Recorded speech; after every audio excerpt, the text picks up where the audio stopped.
પરમ પૂજ્ય બાપજી દાદા, પરમ કૃપાળુ પૂજ્ય બાપજી દાદા. ફળ ઉત્તમ હોય તો એક વાત તો સ્વીકારવી જ પડે કે બીજ ઉત્તમ હતું. અધમ બીજ ક્યારેય ઉત્તમ ફળ ન આપી શકે. હા, એવું બની શકે કે કેટલાક બીજની અવસ્થામાં જ અન્ય બીજથી જુદા પડી જાય છે. એની ઉત્તમતા બીજ અવસ્થાથી જ પરખાઈ જાય છે. જ્યારે કેટલાક બીજની અવસ્થામાં અન્ય બીજ જેવા જ દેખાય છે, પણ ફળમાં અન્ય બીજથી જુદા પડે છે. એટલે કે એની ઉત્તમતા એનું ફળ આવે છે ત્યારે પરખાય છે. ઉત્તમ પુરુષોનું પણ આવું જ હોય છે. કેટલાકની ઉત્તમતા બાલ્યકાળથી જ પ્રગટ થવા લાગે છે, જ્યારે કેટલાકની ઉત્તમતા બાલ્ય અવસ્થામાં અવ્યક્ત હોય છે, પાછળથી વ્યક્ત થાય છે. પૂજ્ય બાપજી દાદાના જીવનમાં જોવા મળતા ભગવત પ્રેમ અને ભગવત ભક્તિ. પૂજ્ય દાદા સાવ નાના હતા, માંડ 1 વર્ષના હતા ત્યારથી વ્યક્ત થવા લાગ્યા હતા.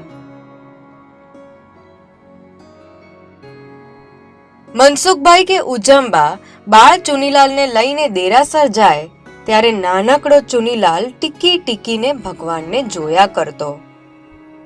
ઉજમબા ચૈત્યવંદન કરે ત્યારે એ ગોઠણભેર રંગમંડપની વચ્ચે પહોંચીને બેસી જતો અને ભગવાનને સ્થિર નજરે જોયા કરતો.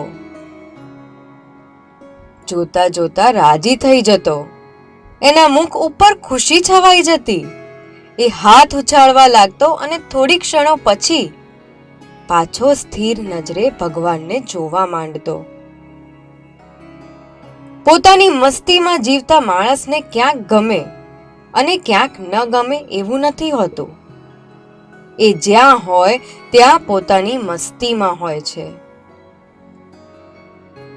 ચુનીલાલ જાણે બચપનથી જ આવો હતો, છતાં એને દેરાસરનું પરિસર વિશેષ ગમતું. ઉજમબાને ક્યારેક દેરાસરમાં વધારે વાર થાય તો ચુનીલાલ એમની આરાધનામાં અંતરાયભૂત તો બનતો ન હતો.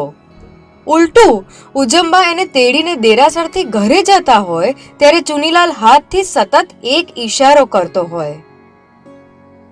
એ ઈશારો પાછા દેરાસર જવા માટેનો હોય.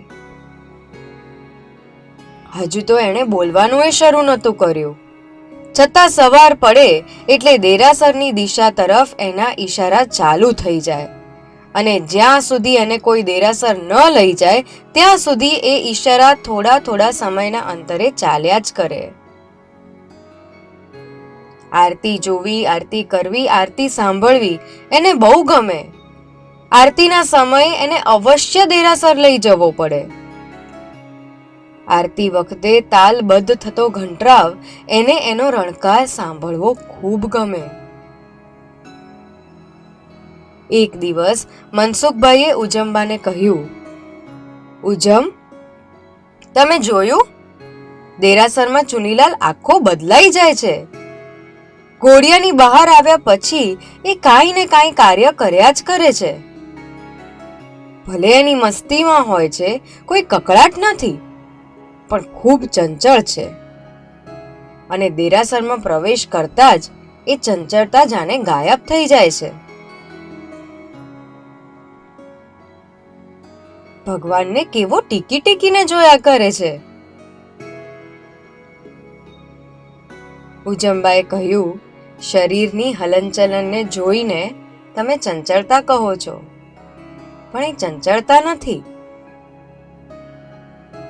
મનસુખભાઈએ આશ્ચર્ય સાથે પ્રશ્ન કર્યો. તો? ઉજમબાએ જવાબ આપ્યો, ભાવમાં અસ્થિરતા એ ચંચળતા છે. ચુનીલાલ કંઈક ને કંઈક કરે છે, પણ કેવું એકાગ્રતાથી કરે છે.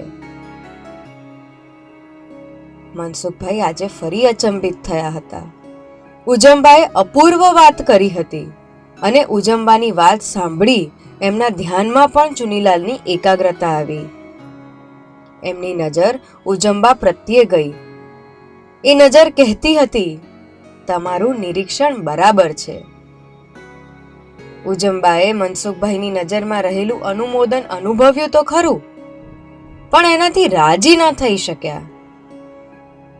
એમણે આશંકિત ભાવે મનસુખભાઈને કહ્યું, મને તો બીક લાગે છે. મનસુખભાઈ ઉજંબાની બદલાયેલી ભાવાવસ્થા જોઈ ચોંક્યા. એમણે ઉતાવળે ઉજંબાને પૂછ્યું, ઉજમ, શેની બીક? આ પ્રશ્નનો જવાબ આપણે આવતા ગુરુવારે સાંભળીશું. ત્યાં સુધી આપણે નિરીક્ષણ કરીએ આપણી જાતનું. આપણે કેટલા ચંચળ છીએ? શું આપણા ભાવમાં અસ્થિરતા હોય છે?